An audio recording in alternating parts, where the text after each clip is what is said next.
My cousin sold my aunt's life's work for less than the price of a used car, and he did it while smiling at her funeral. By the time he realized I had every receipt, every bid record, and every photograph to prove it, the auction was already being stopped. Let me take you back to the beginning. My Aunt Clara had a studio apartment in the old part of town, on the third floor of a building that smelled like turpentine and old wood even in the hallways. She had lived there for 31 years.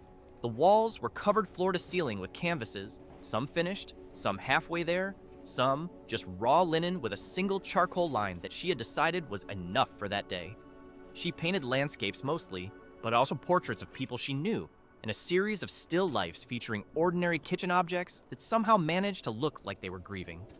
She was not famous. She was not represented by a gallery in the city. She sold pieces occasionally through a small cooperative downtown, and she taught watercolor classes on Tuesday afternoons to retired teachers and one very enthusiastic pharmacist named Horst. She died in February. A stroke, fast, no warning. She was 68 years old and had been planning a new series based on the industrial harbor 2 kilometers from her building. She had already made the preliminary sketches. They were pinned above her work table when I found them. I am her nephew on her mother's side. My name is Lucas. I am 34 years old, and I work as a graphic designer, which means I know enough about images and documentation to be dangerous when I need to be. Clara and I were close in the way that happens sometimes between an aunt and a nephew when both of them are a little quieter than the rest of the family. We would meet for coffee on the first Sunday of every month. She would show me what she was working on. I would tell her about my projects. We talked about light a lot, about how it changes the feeling of a room, a face, a harbor at 6 in the morning. My cousin Felix is her son, her only child. He is 39 years old and works in commercial real estate, which means he is very comfortable talking about the value of things and very uncomfortable sitting with the value of things he cannot immediately convert into money. I want to be fair to him for exactly one sentence. He did fly back for the funeral, which I know was not convenient for him because he had a conference in another city that same week. That is the end of fairness. Clara's will was clear on one point. The studio and its contents were to be handled with care.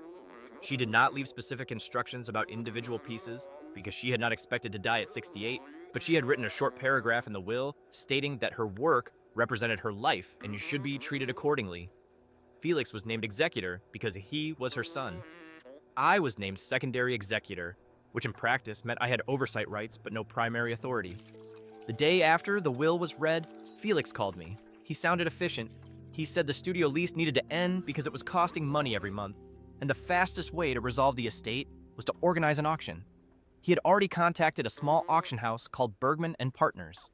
He said they specialized in estate liquidations and that they had experience with art collections.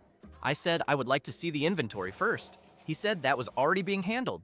I said I would like to be part of handling it. There was a pause. Then he said, "Sure, of course. Come by the studio on Thursday." I went to the studio on Wednesday. I had a key. Clara had given it to me 2 years earlier when she went to a residency in the South for 6 weeks and needed someone to water the 3 plants she kept on the windowsill. I had never given the key back, and she had never asked for it. I am not sure she remembered I still had it, but I had it. I let myself in on a gray Wednesday morning and stood in the middle of her studio for a long time without moving. The light came in through the north-facing window the way she always said was the only honest light for painting. The plants were still on the windowsill. Nobody had watered them since February, and they were not doing well. I walked through every room. I counted canvases. I photographed every single piece, front and back, including the ones stacked against the walls and the ones rolled in the storage cabinet in the small room she used as a secondary workspace. I documented the sketches above her work table. I photographed the supply shelves, the palette knives, the jars of medium, the box of letters she kept in the bottom drawer of her desk. I photographed the inventory list she had made herself, handwritten, in a green notebook she kept on the shelf above the sink. The notebook listed 147 completed works with titles, dates, dimensions, and in some cases, notes about the material she had used or the circumstances under which the piece was made. I spent 4 hours in that studio. I left before anyone arrived. I did not touch anything except the camera.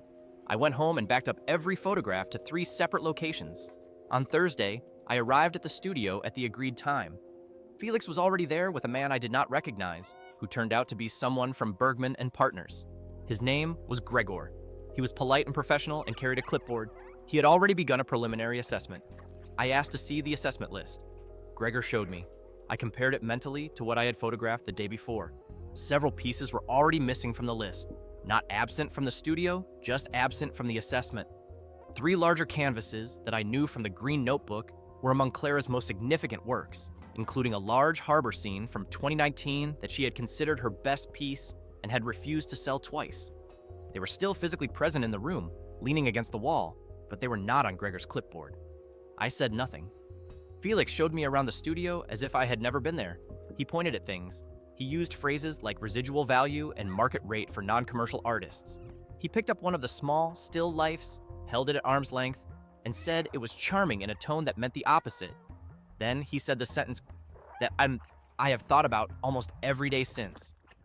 He said, "Look, Lucas, I know you were attached to her. I was too, but we cannot let sentimentality turn into a financial liability. These are paintings. Some of them are nice. Most of them are just things that meant something to her, and that is lovely. But at some point, memories are just sentimental clutter that needs to finally make some money." He said it while looking at the preliminary harbor sketches pinned above her work table. He said it without lowering his voice. I looked at the sketches. I looked at him. I said, "Right, I understand." He seemed satisfied with that. I went home and called a lawyer.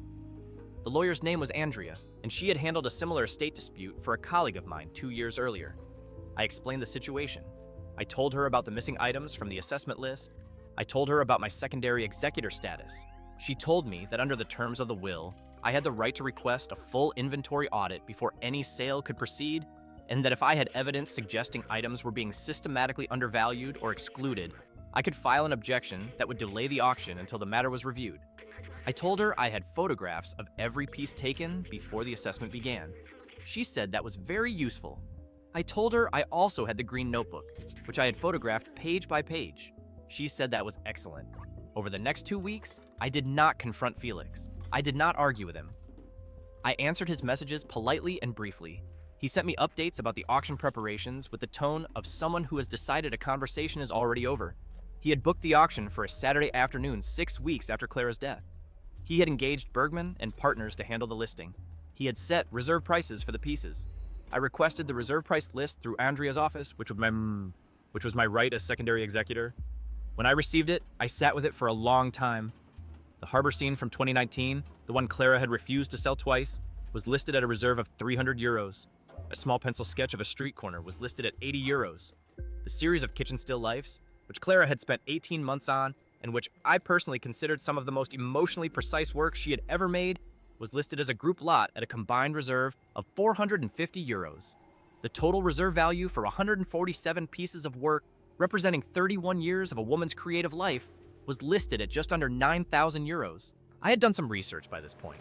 I had contacted 2 independent art appraisers, not through Felix, not through Bergman and partners, but through the cooperative downtown where Clara had occasionally sold work.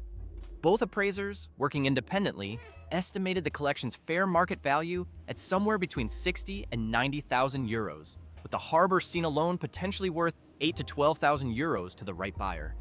The reserve prices Felix had set were not conservative. They were not cautious. They were engineered to ensure the pieces sold fast and cheap.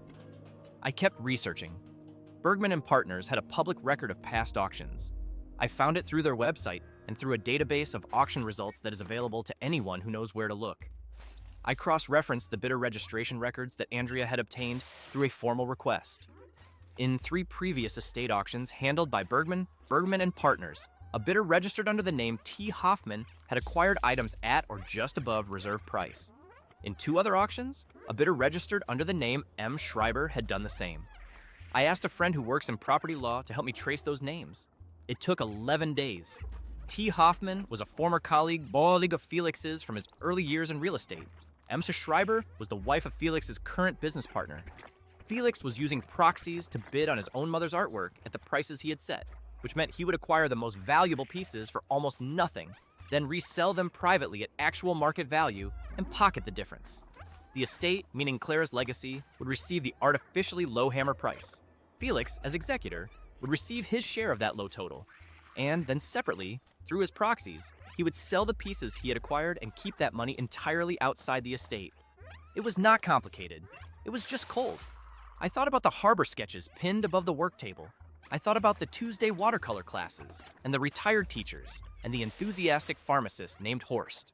I thought about the green notebook with 147 entries, each one with a date and a title, and sometimes a small note like painted during the week after the storm.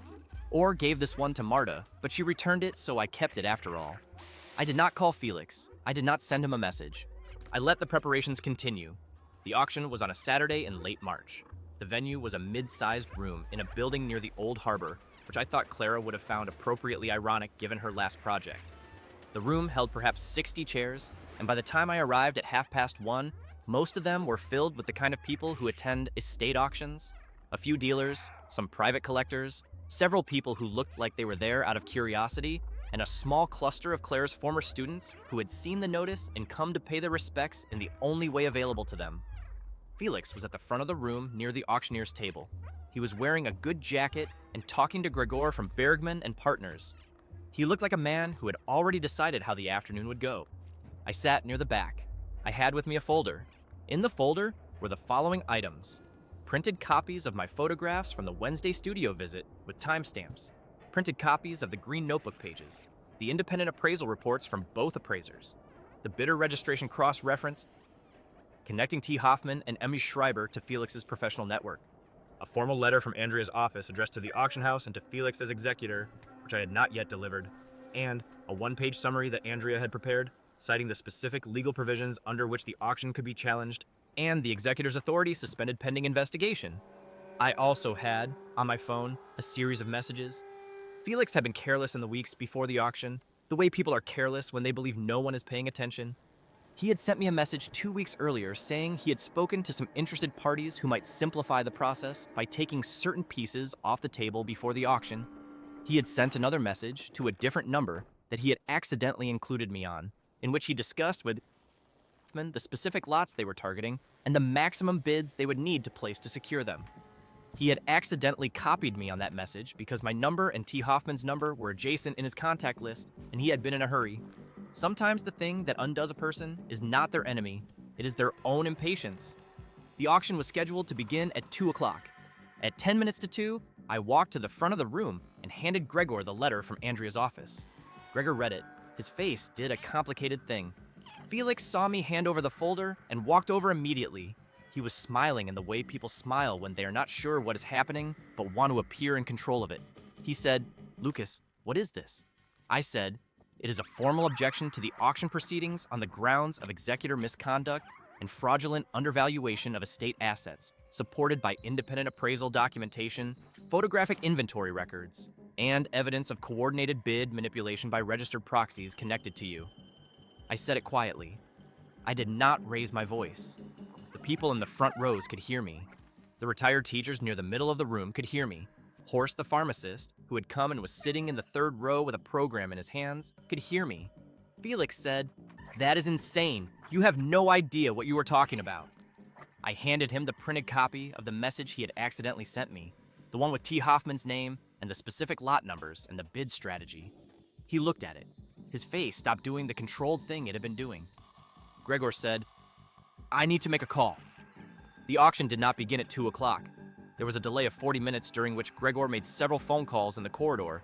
Felix stood near the window with his arms crossed and his jaw set, and the people in the chairs waited with the particular patience of people who sense they are witnessing something that was not on the program. Andrea arrived at 2:30. She had been parked outside since 1:45. The auction house, faced with documented evidence of coordinated bid manipulation and an independent appraisal showing reserve prices set at roughly 10% of fair market value, made the only decision available to an organization that wanted to remain in business. They suspended the proceedings. Felix tried, at this point, to argue. He said the appraisals were speculative. He said the message had been misread. He said I was acting out of personal resentment because I had always been jealous of his relationship with his mother. That last one was almost interesting, because Felix and Clara had not spoken for 2 years before her death over a disagreement about money that I had been told not to ask about. Andrea said very calmly that the matter would now be referred to the probate court for review, that Felix's authority as executor was suspended pending that review, and that the estate assets were to remain in secured storage until the court appointed an independent administrator. Felix looked at me then. Not at Andrea, not at Gregor, at me. He said, "You are destroying this family over paintings." I said, "She called them her life's work." I believed her. I turned around and went back to my seat. I sat down next to Horst, who was still holding the program. He looked at me and then looked at the front of the room where Felix was now talking in a low, urgent voice to Gregor, and Horst said, quietly, "She would have liked this." I said, "I hope so." The weeks after the auction were procedural and exhausting in the way that legal processes always are. The probate court appointed an independent administrator named Dr. Frankie, who was thorough and methodical and had no personal stake in the outcome. She reviewed the full inventory, the appraisal reports, the bidder records, and the message evidence. She issued a finding that the original auction process had been compromised by conflicts of interest and that the reserve prices had been set at levels inconsistent with professional valuation standards. Felix was removed as executor. He did not go to prison because the scheme had been interrupted before any actual fraudulent sale occurred, but the court finding was part of the public record and his name was attached to it. In commercial real estate, which is a business built on trust and on the appearance of integrity, that kind of finding has a way of following a person. His business partner's wife, Emmy Schreiber, was also named in the bidder manipulation findings. I was told, some weeks later, that Felix's partnership arrangement had quietly dissolved. I was appointed co-administrator alongside Dr. Frankie.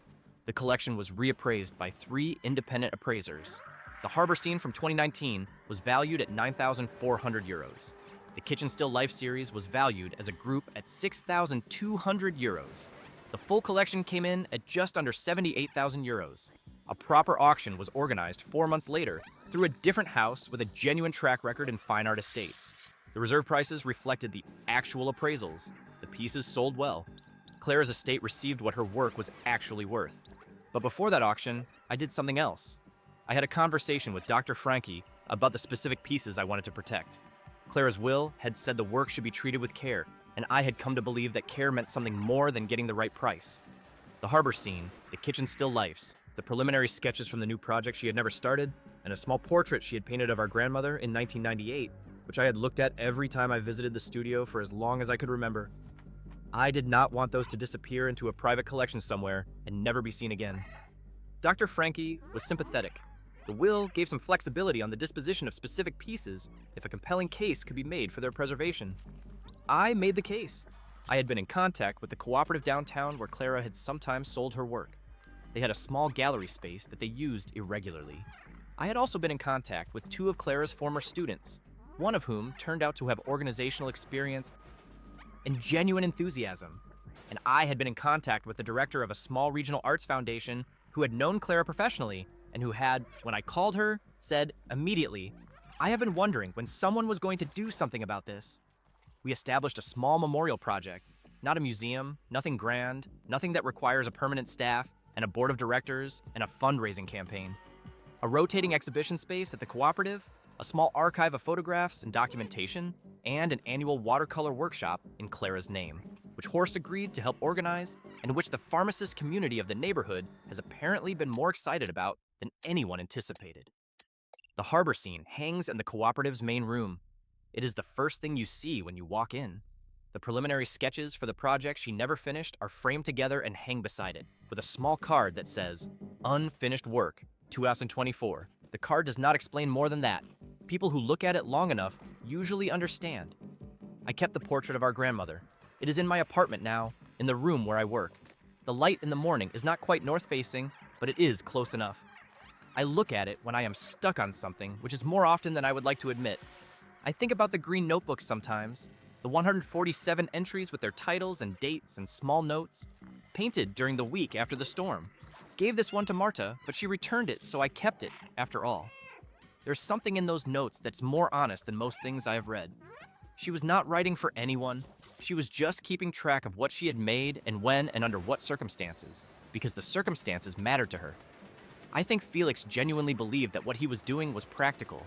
I think he had looked at those canvases and seen things that needed to be converted, liabilities that needed to be resolved, a problem that needed an efficient solution. I do not think he was calculating in a movie villain way. I think he was just a person who had decided, at some point, that the things he could not immediately value were not worth valuing, and that had become so habitual that he applied it without thinking to his own mother's studio. That does not make it less of a betrayal. It makes it a sadder one. He sent me one message, 6 weeks after the court finding. It said, "I hope you are satisfied." I did not respond. There was nothing useful to say. The last time I was in the cooperative gallery, there was a woman standing in front of the harbor scene for a long time. She was maybe 70, and she had the look of someone who paints or used to paint. Something in the way she was looking at the brushwork rather than the image. After a while, she turned to the person she was with and said, "She really understood the light, didn't she?" I was standing near the door, and I heard it. That sentence is worth more than 9,400 euros. Clara would have agreed with that. I am sure of it. I still have the key to the studio, even though the studio is no longer Clara's. The lease ended in April. The building has new tenants now, a young couple who are doing something with ceramics. I walked past it last week, and the north-facing window was open, and there was music coming out of it, something I did not recognize. And the light was doing what north-facing light always does in the late afternoon, which is to say it was being honest about everything it touched. I did not go in. The key is in my jacket pocket. I am not sure I will ever use it again, but I am not ready to let it go either. Some things you hold on to not because you need them, but because putting them down would mean something you are not ready to mean. Clara understood that. It is there in every painting she ever made. It is there in the small notes in the green notebook. It is there in the harbor sketches pinned above the work table. The project that never got past the beginning. The single charcoal line that she had decided was enough for that day. I decided it was enough too. I decided to make sure it lasted,